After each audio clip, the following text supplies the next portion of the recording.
கிறிஸ்துவுக்குள் அன்பானவர்களே, இந்த ஒளிப்பேழையின் வழியாக உங்கள் யாவரையும் சந்திப்பதிலே நான் மிகுந்த மகிழ்ச்சி அடைகின்றேன். இந்த வாரத்திலும் நாம் சிந்திக்கும்படியாக நமக்கு கொடுக்கப்பட்டிருக்கிற தலைப்பானது இயற்கையை பாதுகாத்தல் அல்லது இயற்கையின் மீது கரிசனை என்கின்ற ஒரு கண்ணோட்டத்திலே நமக்கு கொடுக்கப்பட்டிருக்கிறது. இதற்கு ஆதாரமாக கொடுக்கப்பட்டிருக்கின்ற வேத வசனம் உபாகமத்தின் புஸ்தகம் 20ஆம் அதிகாரம் 19ஆம் வசனம். நீ ஒரு பட்டணத்தின் மேல் யுத்தம் பண்ணி அதை பிடிக்க அநேக நாள் அதை முற்றுகை போட்டிருக்கும் போது நீ கோடாரியை ஓங்கி அதன் மரங்களை வெட்டி சேதம் பண்ணாயாக என்று குறிப்பிடப்பட்டிருக்கிறது. அதாவது மரத்தை வெட்டக்கூடாது. இது எல்லாருக்கும் தெரியும். ஆனால் இன்று வரைக்கும் நாம் எதை செய்து கொண்டிருக்கிறோம் என்றால் மரத்தை வெட்டி கொண்டுதான் இருக்கின்றோம். அது மாத்திரமல்ல, இந்த வசனத்தினுடைய பின்னணியத்தை நீங்கள் பார்ப்பீர்கள் என்று சொன்னால் அதற்கு அடுத்த வசனத்திலே சொல்லப்படுகிறது. 20ஆம் வசனத்திலே, புசிக்கிறதற்கு ஏற்ற கனி கொடாதிருக்கிற மரம் என்று நீ அறிந்திருக்கிற மரங்களை மாத்திரம் வெட்டி அழித்து உன்னோடே யுத்தம் பண்ணுகிற பட்டணம் பிடிபடும் மட்டும் அதற்கு எதிராக கொத்தளம் போடலாம். அதாவது முந்தின வசனத்துல வெட்டாத அப்படிங்கி அடுத்த வசனத்துல வெட்டு அப்படிங்குது. அதாவது எனக்கு பிரயோஜனமா இருந்தா வச்சுக்கிடணும், எனக்கு பிரயோஜனம் இல்லை அப்படின்னு சொன்னா அதை வெட்டி விடலாம் என்று சொல்லப்படுகின்றது. ஆனால் இந்த 20ஆம் அதிகாரத்தினுடைய பின்னணியம் என்ன என்று சொல்லி நாம் பார்ப்போம் என்றால், அதாவது இஸ்ரவேல் மக்கள் பக்கத்திலே இருக்கின்ற மக்களோடு யுத்தத்திற்கு போகின்ற பொழுது ஆண்டவர் சொல்லுகின்ற ஒரு காரியமாக நாம் பார்க்கலாம். இங்கே என்ன சொல்லுகிறார் என்று சொல்லி நாம் பார்ப்போம் என்றால், அங்கே சொல்லப்படுகின்ற காரியம் என்ன அப்படின்னு சொல்லி பார்த்தோம் அப்படின்னா, 20ஆம் அதிகாரம் முதல் வசனத்திலே அவர் சொல்லுகின்றார், உன் தேவனாகிய கர்த்தர் உன்னோடே இருக்கின்றார்.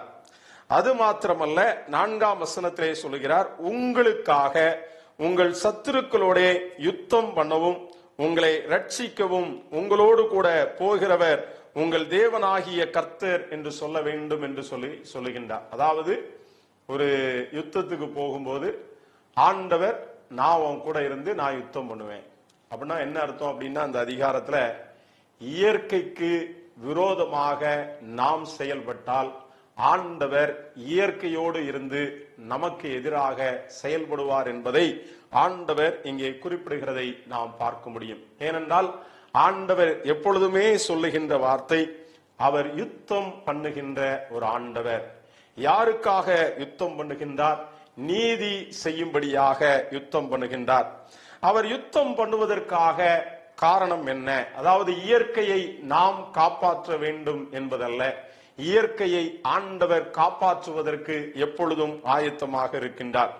ஏனென்றால் நீங்கள் இந்த இயற்கையை ஏன் நாம் பாதுகாக்க வேண்டும் என்று சொன்னால், ஆதியாகமத்தினுடைய புஸ்தகம் 2ஆம் அதிகாரத்திலும் 1ஆம் அதிகாரத்திலும் நாம் பார்க்கின்ற ஒரு காரியம் என்ன என்று சொன்னால், முதலாவது ஆண்டவர் ஏதேன் என்கின்ற ஒரு அழகான தோட்டத்தை அவனுக்கு கொடுக்கின்றார். அதாவது ஒரு அழகான வாழக்கூடிய ஒரு சூழலை ஆண்டவர் கொடுத்தார்.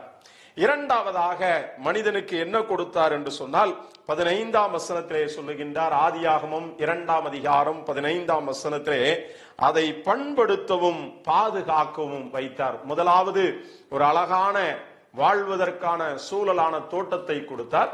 இரண்டாவது ஆண்டவர் வேலையை கொடுத்தார். மூன்றாவதாக ஆண்டவர் அதே ஆதியாகமத்தின் புஸ்தகம் 2ஆம் அதிகாரம் 16ஆம் வசனத்திலே சொல்லுகின்றார், நீ தோட்டத்தில் உள்ள சகல விருட்சத்தின் கனியையும் புசிக்கவே புசிக்கலாம். மூன்றாவது அவனுக்கு உணவு கொடுத்தார். நல்ல அழகான வாழ்வதற்கான சூழல். இரண்டாவது வேலை, மூன்றாவது உணவு, நான்காவது ஆண்டவர் ஒரு அழகான குடும்பத்தை கொடுத்தார். அந்த குடும்பத்தை எப்படி கொடுக்கிறார் என்று சொல்லி பார்ப்போம் என்றால், ஆதாமின் விலா எலும்பில் இருந்து அங்கே ஏவாளை உருவாக்கி அங்கே ஆதாமினிடத்திலே கொண்டு வரும் பொழுது ஆதாம் சொல்லுகின்ற வார்த்தை என்ன என்று சொன்னால், 22ஆம் வசனத்திலே பார்க்கின்றோம், கர்த்தர் தாம் மனுஷனில் எடுத்த விலா எலும்பை மனுஷியாக உருவாக்கி அவளை மனுஷனிடத்தில் கொண்டு வந்தார். நல்ல வாழ்வதற்கான சூழல், இரண்டாவது வேலை, மூன்றாவது ஆண்டவர் உணவு, நான்காவதாக குடும்பம், ஐந்தாவதாக நாம் பார்க்கிற காரியம் என்ன என்று சொன்னால், ஆதியாகமத்தின் புஸ்தகம் 1ஆம் அதிகாரம் 28ஆம் வசனத்திலே பார்க்கிறோம், ஆண்டு கொள்ளுங்கள், அதிகாரம் கொடுக்கின்றார். ஆனால் இத்தனை ஆசீர்வாதங்களை கொடுத்த ஆண்டவர் மனிதனை ஆண்டு கொள்ளுங்கள் என்று சொல்லும் பொழுது அவன் யாராக மாறிவிடுகிறான் என்று சொன்னால், அவன் ஆளுகை செய்கிறவனாக மாறிவிடுகிறதை நாம் பார்க்கின்றோம். கிறிஸ்துவுக்குள் என கண்பானவர்களே, ஆண்டவர் இத்தனை நன்மைகளை நமக்கு செய்துவிட்டு அவர் நம்மிடத்திலே எதிர்பார்க்கின்ற காரியம் என்ன என்று சொன்னால், அதை பாதுகாக்கின்ற பொறுப்பை கொடுத்திருக்கின்றார். ஆனால் நிறைய நேரம் இயற்கையை நாம பாதுகாக்கணும்னு சொல்லிக் கொண்டிருக்கின்றோம். ஆனால் இந்த ஆண்டவருடைய செயல்பாடு என்ன என்றால், இயற்கையை நீங்களும் நானும் பாதுகாக்கவில்லை என்றால் இயற்கை நம்மை அழித்துவிடும் என்பதை ஆண்டவர் குறிப்பிடுகின்றார். எனவேதான் இந்த நாளிலும் இந்த செய்திக்கு ஆதாரமாக நான் தெரிந்து கொண்ட வேத பகுதி எங்கிருந்து உங்களோடு கூட பேசலாம் என்று சொல்லி நினைத்தேன் என்று சொன்னால், யோனாவின் புஸ்தகத்திலிருந்து நாம் பார்க்கலாம். யோனாவினுடைய புஸ்தகத்திலே மனிதன் ஆண்டவருடைய எண்ணத்தை விட்டு விலகும் பொழுது, மனிதனை பார்த்து ஆண்டவர் செய்ய சொல்லுகின்ற பணியை விட்டு இன்னொரு பணியை செய்ய போகின்ற பொழுது ஆண்டவர் எப்படியெல்லாம் இயற்கையின் மூலமாக செயலாற்றுகிறார் என்று சொல்லி நாம் இந்த யோனாவினுடைய புஸ்தகத்திலே பார்க்கின்றோம். முதலாவது பார்க்கின்றோம், கடல் கொந்தளிக்கின்றது. இரண்டாவது பார்க்கின்றோம், ஆண்டவர் ஒரு மீனை கொண்டு ஆண்டவர் யோனாவை காப்பாற்றுகின்றார். மூன்றாவதாக யோனாவினுடைய புஸ்தகத்திலே ஒரு ஆமணக்கு செடியை கொண்டு ஆண்டவர் அவனோடு கூட பேசுகிறதை நாம் பார்க்க முடியும். கிறிஸ்துவுக்குள் என கண்பானவர்களே, நம்முடைய வாழ்க்கை பயணத்திலே நாம் இயற்கையை பாதுகாக்கவில்லை என்று சொன்னால், இந்த இயற்கை சீற்றம் அடைந்தால் நீங்களும் நானும் இந்த உலகத்தில் வாழ முடியாது என்பதை ஆண்டவர் எச்சரிப்பின் அடையாளமாக கொடுக்கிறதை நாம் பார்க்க முடியும். முதலாவது, இந்த யோனாவினுடைய புஸ்தகத்திலிருந்து நான் சொல்லுகின்ற ஒரு காரியம் என்ன என்று சொன்னால், யோனாவினுடைய புஸ்தகம் 1 அதிகாரம் 12ஆம் வசனத்தின் கடைசியிலே சொல்லப்படுகிறது, இந்த பெரிய கொந்தளிப்பு, கடல் பொங்குகிறது. சாதாரண ஏன் அதற்கான காரணம் என்று சொல்லி நாம் பார்ப்போம் என்றால், அங்கே 1ஆம் அதிகாரம் 3ஆம் வசனத்திலே சொல்லப்படுகிறது, யோனா கர்த்தருடைய சமூகத்தினின்று விலகி, எப்பொழுது மனிதன் இயற்கையை விட்டு அவன் பிரிந்து செல்ல விரும்புகின்றானோ அப்பொழுது கடல் கொந்தளிக்கும். அதைத்தான் நாம் 2006ஆம் ஆண்டிலே சுனாமி என்கின்ற ஒரு மாபெரும் பேரலையை இந்த உலகத்தில் நாம் சந்தித்தோம்.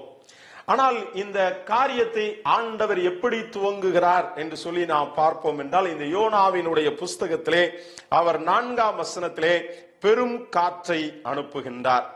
இந்த காற்றை அனுப்பின பிறகு மக்கள் என்ன செய்கிறார்கள் என்று சொன்னால், தங்களிடத்தில் உள்ளதை தூர போடுகின்றார்கள். திருப்தி அடையவில்லை.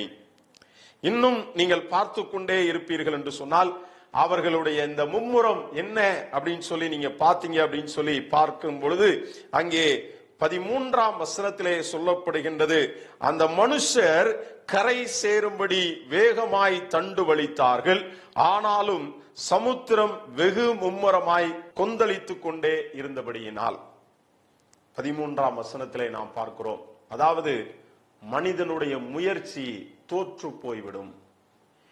இயற்கை சீற்றம் கொண்டால் அல்லது இயற்கை மனிதனுக்கு விரோதமாக செயலாற்ற தொடங்கினால், மனிதனுடைய வாழ்க்கையிலே சொல்லப்படுகிறது, மனிதனுடைய முயற்சி தோற்று போன ஒன்றாகவும், அதே சமயத்திலே அது எப்படி இருந்ததாம், கொந்தளித்துக் கொண்டே இருந்தது.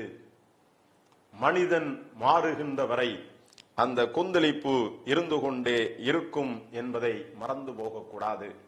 கிறிஸ்துவுக்குள் என கண்பானவர்களே, இன்றைக்கு ஒருவேளை கடந்த டிசம்பர் மாதம் 17ஆம் தேதி ஒரு பெரிய வெள்ளத்தை நம்முடைய தமிழகத்தினுடைய தென்பகுதி சந்தித்தது. இந்த தென்பகுதியை சந்தித்த பொழுது இயற்கையின் சீற்றத்திற்கு முன்பாக மனிதனுடைய முயற்சிகள் எல்லாம் தோற்று போன ஒன்றாக காணப்பட்டது. ஆனால் இங்கே யோனா ஒரு காரியத்தை கற்றுக்கொள்ளுகின்றார். என்ன காரியத்தை கற்றுக்கொள்கிறார் என்று சொன்னால், யோனாவினுடைய புஸ்தகம் 1 அதிகாரம் அங்கே 12ஆம் வசனத்திலே சொல்லப்படுகிறது, என் நிமித்தம் இந்த பெரிய கொந்தளிப்பு உங்கள் மேல் வந்தது என்பதை நான் அறிவேன் என்றான். அதாவது ஒவ்வொரு மனிதனும் இந்த சீற்றத்திற்கான காரணம் நான் என்பதை உணர வேண்டும். ஏன் நான் என்பதை உணர வேண்டும் என்று சொன்னால், சாதாரணமா பிளாஸ்டிக்கை பயன்படுத்தக்கூடாது அப்படின்னு சொல்லி எல்லாருக்கும் தெரியும், சின்ன குழந்தைக்கும் தெரியும். ஏனென்றால் ஒரு காலகட்டத்திலே கடைக்கு போக வேண்டும் என்றால் கையிலே நாம் ஒரு பேக்கை வைத்து கொண்டு போவோம். ஆனால் இன்றைக்கு அந்த கடற்காரனிடத்திலே வாங்கிக் கொள்ள வேண்டும் என்று சொல்லி அங்கே என்ன செய்கிறோம் என்று சொன்னால் ஒரு கேரி பேக் நாம் பயன்படுத்துகின்றோம். காரணம் அதனால் தான் இங்கே சொல்லப்படுகிறது, இயற்கையின் சீற்றத்திற்கான காரணம் நான் என்பதை உணர்ந்து கொள்ள வேண்டும். அதனால்தான் அவன் சொல்லுகின்றான், என் நிமித்தம் இந்த பெரிய கொந்தளிப்பு உங்கள் மேல் வந்தது என்பதை நான் அறிவேன் என்று சொல்லி பார்க்கின்றோம். ஆனால் இந்த கொந்தளிப்பு எப்பொழுது அமர்ந்தது அப்படின்னு சொல்லி நீங்க பாத்தீங்கன்னா 15ஆம் வசனத்திலே சொல்லப்படுகிறது, யோனாவை எடுத்து சமுத்திரத்திலே போட்டு விட்டார்கள், சமுத்திரம் தன் மும்முரத்தை விட்டு அமர்ந்தது. எப்பொழுது இந்த இயற்கையின் சீற்றம் அடங்கும் என்றால், மனிதன் தன்னுடைய தவறை உணர்ந்து தன்னை திருத்திக் கொள்ளும் பொழுது மட்டும்தான் என்ன செய்யும் என்று சொன்னால் இந்த இயற்கையின் சீற்றம் நிற்கும் என்று சொல்லி பார்க்கின்றோம். கிறிஸ்துவுக்குள் என கண்பானவர்களே, இந்த இயற்கையை பாதுகாக்கிறது என்கிறதே நான் சொல்லுகின்ற காரியம் என்ன என்று சொன்னால், இயற்கையை நாம் பாதுகாக்க வேண்டாம். இயற்கை சீற்றம் எடுத்து விட்டால் எந்த ஒரு மனிதனாலும் நிற்க முடியாது. மனிதனுடைய முயற்சி தோற்று போன ஒன்றாக காணப்படும். அதற்கு பதிலாக நாம் செய்ய வேண்டிய காரியம் என்னவென்றால், இந்த சீற்றத்திற்கான காரணம் நான் என்பதை உணர்ந்து நம்மை மாற்றிக்கொள்ளும் பொழுது ஆண்டவர் அதற்கான ஆசீர்வாதத்தை நமக்கு கொடுக்கின்றார். இரண்டாவது, இந்த பகுதியிலே நாம் கற்றுக்கொள்ளக்கூடிய இன்னொரு காரியம் என்ன என்று சொன்னால், 2ஆம் அதிகாரத்திலே ஆண்டவர் ஒரு மீனை கொண்டு காப்பாற்றுகிறதை பார்க்கின்றோம். எப்படி இயற்கை சீற்றம் எடுத்தாலும் ஆண்டவர் மனிதனுடைய புத்திக்கு எட்டாத காரியங்களை, இயற்கையை அவர் பயன்படுத்துகின்றார். இங்கே யோனாவை விழுங்குவதற்கு ஆண்டவர் ஒரு பெரிய மீனை ஆயத்தப்படுத்தினார் என்று சொல்லி பார்க்கிறோம். 1ஆம் அதிகாரம் 17ஆம் வசனத்திலே சொல்லப்படுகிறது, யோனாவை விழுங்கும்படி ஒரு பெரிய மீனை கர்த்தர் ஆயத்தப்படுத்தி இருந்தார். இயற்கையின் சீற்றத்தின் மத்தியிலும் நம்மை பாதுகாப்பதற்காக ஆண்டவருடைய இரக்கம் இருக்கிறது என்பதை நாம் மறந்து போகக்கூடாது. ஆண்டவருடைய இரக்கம் இருக்கிறதினாலே நாம் என்ன செய்து கொண்டிருக்கிறோம் என்றால், 8ஆம் வசனத்திலே யோனா அதை உணர்ந்த மனிதனாக பேசுகின்றான். பொய்யான மாயையை பற்றி கொள்ளுகிறவர்கள் தங்களுக்கு வரும் கிருபையை போக்கடிக்கிறார்கள். அதாவது மனிதன் தன்னுடைய சிந்தனையிலே தவறான காரியங்களை நினைத்து கொண்டு செய்யும் பொழுது அது என்ன செய்கிறது என்று சொன்னால் கிருபையை இழந்து நிற்கின்றோம். ஆனால் இந்த யோனாவை காப்பாற்றுவதற்கு ஆண்டவர் ஒரு மீனை கட்டளையிட்டிருந்தார். அது மாத்திரமல்ல, அந்த வசனத்துல சொல்லப்படுகின்ற காரியம் என்ன அப்படின்னு சொன்னா 2 வசனங்களை நான் சுட்டி காட்ட விரும்புகிறேன். என்ன வசனம் என்றால், யோனாவினுடைய புஸ்தகம் 2ஆம் அதிகாரம் 2ஆம் வசனத்திலே பார்க்கின்றோம், என் நெருக்கத்திலே நான் கர்த்தரை நோக்கி கூப்பிட்டேன், அவர் எனக்கு உத்தரவு அருளினார். நான் பாதாளத்தின் வயிற்றிலிருந்து குக்குரலிட்டேன், நீர் என் சத்தத்தை கேட்டீர். இரண்டாவது சொல்லுகின்றார், 4ஆம் வசனத்திலே சொல்லுகின்றார், நான் உமது கண்களுக்கு எதிரே இராதபடிக்கு தள்ளப்பட்டேன், ஆகிலும் இன்னமும் உம்முடைய பரிசுத்த ஆலயத்தை நோக்குவேன் என்றார் என்று சொல்லி நாம் பார்க்கின்றோம். அதாவது மனிதனுடைய வாழ்க்கையிலே துன்பம் வரும் பொழுது ஆண்டவர் பாதுகாப்பதற்காக சில சூழ்நிலை வைத்திருக்கின்றார். நம்ம எல்லாருக்கும் தெரிந்த ஒரு உதாரணத்தை உங்களோடு கூட நான் சொல்ல ஆசைப்படுகின்றேன். கடந்த வருடம் டிசம்பர் 17 ஒரே நாளிலே மழை வெள்ளம் தென் தமிழகத்தை மிகவும் ஆட்கொண்டது. நம்ம எல்லாருக்கும் தெரிந்த ஒரு விஷயம் என்ன என்று சொன்னால், செய்திங்கநல்லூர்ல ஒரு ட்ரெயின் அப்படியே நின்று விட்டது. ஒரு 3-4 நாட்கள் அந்த போராட்டம் இருந்தது என்று சொல்லி நாம் பார்க்கின்றோம்.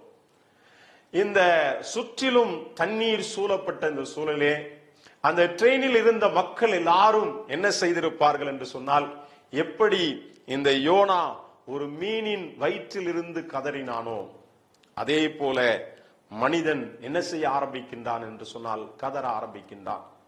நம்ம எல்லாருக்கும் தெரிந்த ஒரு காரியம் என்ன என்று சொன்னால், அந்த ட்ரெயினிலே நிறை மாத கர்ப்பிணி பெண் ஒருவர் இருக்கிறார் என்று சொல்லி அங்கே கேள்விப்படுகின்றார்கள். அதே பெண்ணை மிக சிரத்தையோடு இந்த ராணுவம் காப்பாற்றுகிறது. காப்பாற்றுவதோடு மாத்திரமல்ல, அந்த குழந்தையை ஹெலிகாப்டரிலே கொண்டு போய் மதுரையிலே வைத்து அங்கே அந்த பெண்ணுக்கு பேறுகாலம் பார்க்கின்றார்கள். ஒரு குழந்தை பிறக்கின்றது. கிறிஸ்துவுக்குள் என கண்பானவர்களே, எப்படி ஒரு யோனா மீனின் வயிற்றிலிருந்து கதறினானோ அதே போல அந்த உயிர் காப்பாற்றப்பட வேண்டும் என்பதற்காக ஆண்டவர் தன்னுடைய திட்டத்தை வைத்திருந்தார். ஒரு காரியத்தை அவர் ஆயத்தப்படுத்தி வைத்திருந்தார்.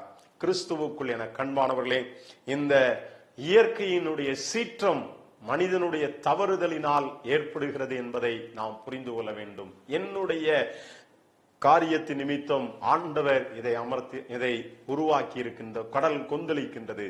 இது எப்பொழுது திருப்தி அடையும் என்று சொன்னால், நான் என்னை உணர்ந்து கொள்ளும் பொழுது. இரண்டாவது, என்னை உணர்ந்து கொள்ளும் பொழுது ஆண்டவர் அதை பாதுகாப்பதற்கான ஒரு சூழலை பார்க்கின்றோம். அது மாத்திரமல்ல, அந்த செய்திங்கநல்லூர் பக்கத்திலே இருந்த கிராமத்தில் உள்ள மக்கள் தங்களிடத்தில் இருந்த பொருட்களை கொண்டு ஒரு 2 நாட்கள் அவர்களுக்கு சாப்பாடு கொடுத்தார்கள். அவர்கள்தான் அந்த ட்ரெயினில் இருந்த வசதி உள்ளவர்களாக இருந்தாலும் சரி, வசதியற்றவர்களாக இருந்தாலும் சரி, அது ஆண்டவர் கொடுத்த மன்னாவை போல இருந்தது. தேவதூதர்கள் சாப்பிடுகின்ற மன்னாவை போல இருந்தது. ஏன் இதை சொல்லுகிறேன் என்றால், இயற்கை சீற்றம் எடுத்தால் மனிதன் வாழ முடியாது. ஆனால் நீங்களும் நானும் இன்றைக்கு பாதுகாப்போடு நாம் பாதுகாக்கப்பட்டிருக்கிறோம் என்று சொன்னால், அதற்கு அடையாளம் ஆண்டவர் நம்மேல் வைத்திருக்கின்ற ஒரு இரக்கம். எப்படி யோனாவுக்கு ஒரு மீனை ஏற்படுத்தி வைத்திருந்தாரோ அதே போல நம்மையும் பாதுகாப்பதற்கு அவர் வைத்திருக்கின்றார். மூன்றாவதாக, இந்த பகுதியிலே நாம் கற்றுக்கொள்ள வேண்டிய ஒரு காரியம் என்ன என்று சொல்லி நாம் பார்ப்போம் என்றால், யோனாவினுடைய புஸ்தகம் 4ஆம் அதிகாரத்திலே அங்கே சொல்லப்படுகின்றது. 4ஆம் அதிகாரம் 6ஆம் வசனத்திலே பார்க்கின்றோம். 4ஆம் அதிகாரம் 6ஆம் வசனத்தினுடைய கடைசி பகுதியிலே பார்க்கிறோம். அந்த ஆமணக்கின் மேல் யோனா மிகவும் சந்தோஷப்பட்டான். அதாவது ஆண்டவருக்கு விரோதமாக செயல்பட்ட யோனா, விருப்பம் இல்லாமல் ஆண்டவருடைய சித்தத்தை செய்த யோனா இப்ப என்ன எதிர்பார்க்கிறான் என்று சொன்னால், எப்படி நினிவே அழியும் என்பதை பார்க்க வேண்டும் என்பதற்காக ஒரு குடிசையை போட்டுக்கொண்டு உட்கார்ந்து கொண்டிருக்கின்றான்.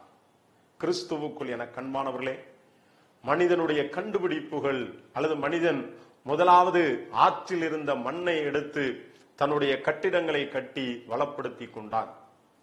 இரண்டாவது, அதை செய்யக்கூடாது என்று சொன்னவுடன் மலைகளை குடைந்து பூமிக்கு அடியில் இருக்கின்ற பாறைகளையும் எடுத்து அதை பொடியாக மாற்றி இன்றைக்கு என்ன செய்து கொண்டிருக்கிறான் என்று சொன்னால், கட்டி கொண்டிருக்கின்றான். காரணம், எப்படி அழியும் என்று சொல்லி அவன் பார்த்து கொண்டிருந்தானோ அதே போல இந்த இயற்கையை புரிந்து கொள்ள முடியாத மக்களாக நீங்களும் நானும் வாழ்ந்து கொண்டிருக்கின்றோம். ஆனால் ஆண்டவர் இந்த இடத்திலே ஒரு அழகான காரியத்தை செய்கிறார். என்ன காரியத்தை செய்கிறார் என்று சொன்னால், அங்கே ஒரு ஆமணக்கு செடியை, அவன் விரும்பாத அல்லது அவன் சற்றும் யோசித்து பார்க்காத ஒரு ஆமணக்கு செடியை அங்கே வளர பண்ணுகின்றார். அவனுக்கு சந்தோஷம் கிடைக்கின்றது. கிறிஸ்துவுக்குள் என கண்பானவர்களே, இந்த இயற்கை என்றைக்கும் எப்பொழுதும் மனிதனுக்கு சந்தோஷத்தை கொடுக்கக்கூடிய ஒன்றாக இருக்கும். இந்த சந்தோஷம் எப்படிப்பட்ட சந்தோஷம்? ஆண்டவர் தான் சொல்லுகின்றார், இயற்கையை நீ உருவாக்கவில்லை, ஆனால் நான் உருவாக்கினதை நீ எப்படி அழிக்க முடியும் என்று சொல்லி அந்த மக்களுக்காக நிற்கின்ற அந்த காரியத்தை பார்க்கின்றோம். இங்கே சந்தோஷத்திலே பார்க்கின்றோம். இரண்டாவது பாத்தீங்கன்னா, எதை ஆண்டவர் சந்தோஷத்தின் அடையாளமாக கொடுத்தாரோ அதே சந்தோஷத்தை எடுக்கின்ற அதிகாரமும் ஆண்டவருடைய கரத்திலே இருக்கிறது. 7ஆம் வசனத்திலே பார்க்கிறோம், தேவன் ஒரு பூச்சியை கட்டளையிட்டார், அது ஆமணக்கு செடியை அரித்து போட்டது, அதனால் அது காய்ந்து போயிற்று. 4ஆம் அதிகாரம் 7ஆம் வசனத்திலே பார்க்கின்றோம். கிறிஸ்துவுக்குள் என கண்பானவர்களே, எது மனிதனுக்கு சந்தோஷம் கொடுக்கின்றதோ அந்த சந்தோஷத்தை எடுத்து போடும்படியாக ஆண்டவர் இயற்கையிலே ஒரு பூச்சியையும் வைத்திருக்கின்றார். அங்கே சொல்லப்படுகின்ற காரியம் என்ன? இந்த மனிதனுடைய வாழ்க்கையிலே இயற்கையை நீங்களும் நானும் கொஞ்சம் கொஞ்சமாக அழித்துக் கொண்டு வரும் பொழுது அது என்ன செய்து கொண்டிருக்கிறது என்றால் காய்ந்து போயிற்று. அடுத்தது சொல்லுகின்றார் 8ஆம் வசனத்திலே, அது காய்ந்து போன பொழுது என்ன வந்தது என்று சொன்னால், உஷ்ணமான கீழ்காற்றை கட்டளையிட்டார். அப்பொழுது வெயில் யோனாவினுடைய தலையில் படுகிறதினால் அவன் சோர்ந்து போய் தனக்குள்ளே சாவை விரும்பினான். யோனாவினுடைய புஸ்தகம் 4ஆம் அதிகாரம் 8ஆம் வசனத்திலே சொல்லப்படுகிறது. ஆண்டவர் எப்பவுமே நீங்க பாத்தீங்க அப்படின்னு சொன்னீங்கன்னா, ஆண்டவர் அந்த செடி காஞ்சதுக்கு அப்புறம் தான் உஷ்ணத்தை அதிகரிக்க வைக்கின்றார். இன்னைக்கு நீங்களும் நானும் இந்த ஆண்டு இந்த ஏப்ரல் மாதத்திலே பார்க்கும் பொழுது வெயிலினுடைய உஷ்ணம் கூடிக்கொண்டே இருக்கிறது என்று சொல்லி மனிதன் சொல்லிக் கொண்டிருக்கின்றான்.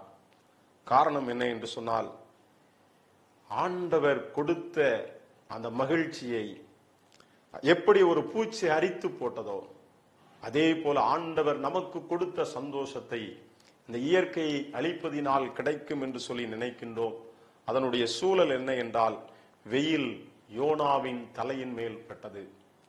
இதனுடைய தொடர்ச்சி என்ன? இன்னும் இயற்கையை நீங்களும் நானும் நேசிக்கவில்லை என்றால், ஒரு யோபு எப்படி ஓடை எருத்து தன்னுடைய தோலை ஓட்டினால் சுரண்டி கொண்டானோ அதே போல இன்னும் கொஞ்ச நாட்கள் கழித்து அல்லது வருடங்கள் கழித்து அப்படிப்பட்ட வெயில் காணப்படும். அங்கே சொல்லப்படுகிறது, சோர்ந்து போய் தனக்குள்ளே சாவை விரும்பினான்.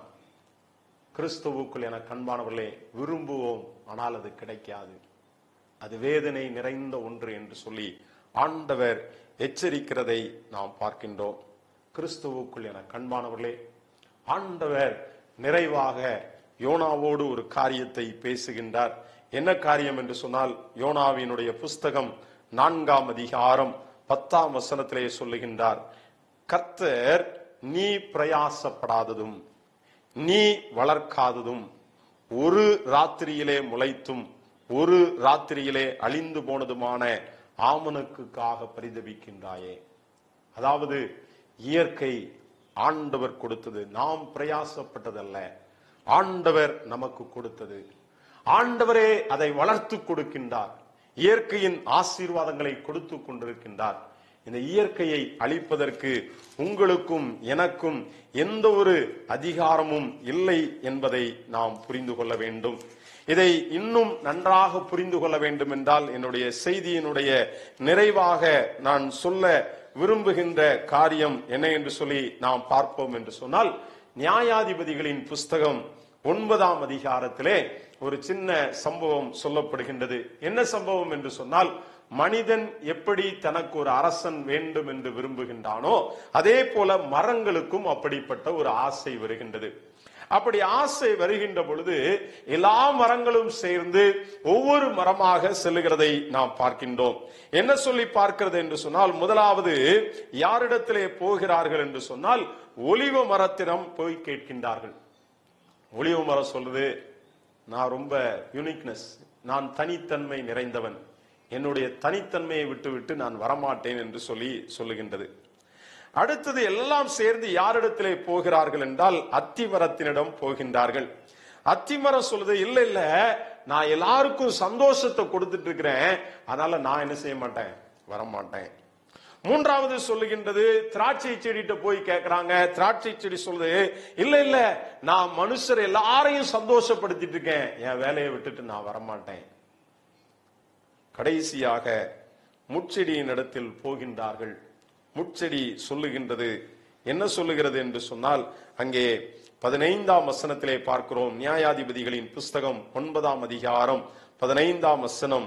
முட்செடியானது மரங்களை பார்த்து, நீங்கள் என்னை உங்களுக்கு ராஜாவாக அபிஷேகம் பண்ணுகிறது மெய்யானால் என் நிழலிலே வந்தடையுங்கள், இல்லாவிட்டால் முட்செடியிலிருந்து அக்கினி புறப்பட்டு லீபனோனின் கேதுரு மரங்களை பட்சிக்க கடவுது என்றது.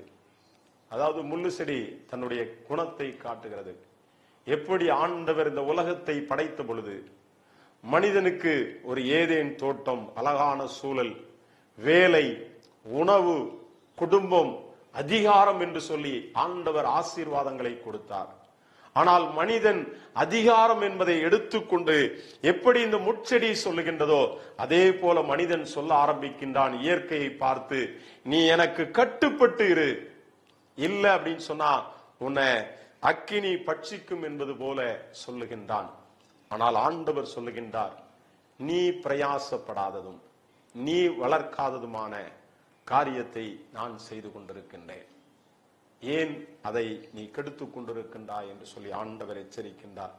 கிறிஸ்துவுக்குள் என கண்பானவர்களே, இந்த செய்தியினுடைய நிறைவு, இயற்கையை நீங்களும் நானும் காப்பாற்ற வேண்டும் என்பது ஆண்டவர் நமக்கு கொடுத்திருக்கின்ற கிருபை. ஒருவேளை அப்படி செய்ய நாம் தவறினால், ஆண்டவருடைய சமூகத்தை விட்டு விலகினால், இந்த இயற்கை சீற்றம் எடுத்தால் நீங்களும் நானும் நிற்க முடியாது என்பதை உணர்ந்தவர்களாக ஆண்டவருக்கு முன்பாக நம்முடைய நெருக்கத்திலே நாம் கூப்பிடுவோம் என்றால் ஆண்டவர் நமக்கு கிருபை பாராட்டுவார். அப்படிப்பட்ட கிருபைகளை தந்து ஆசீர்வதித்து வழி நடத்துவாராக. ஆமென்.